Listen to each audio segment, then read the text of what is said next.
തമ്മിലടിക്കുന്ന UDF വേണമോ വർഗീയ കക്ഷിയാം NDA വേണമോ തമ്മിലടിക്കുന്ന UDF വേണമോ വർഗീയ കക്ഷിയാം NDA വേണമോ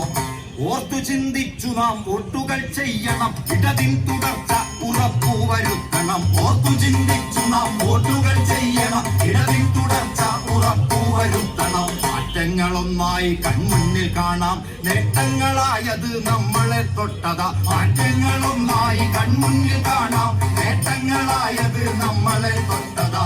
മാറ്റുരയ്ക്കാനൊന്നും ബാക്കി വെക്കാതെ ഈ നാടിനെ മാറ്റി മറിച്ചൊരു നായകൻ മാറ്റുരയ്ക്കാനൊന്നും ബാക്കി വെക്കാതെ ഈ നാടിനെ മാറ്റി മറിച്ചൊരു നായകൻ നാടിനെ മാറ്റിയ നാട്ടുകാരൻ തന്നെ വീണ്ടും ജയിക്കണം ബേപ്പൂര് മണ്ഡലം നാടിനെ മാറ്റിയ നാട്ടുകാരൻ തന്നെ വീണ്ടും ജയിക്കണം ബേപ്പൂര് മണ്ഡലം ചുറ്റിക അരിവാള് നക്ഷത്ര ചിഹ്നത്തിൽ മുഹമ്മദ് റിയാസിന് വോട്ടു നൽകിയിടണം ചുറ്റിക അരിവാൾ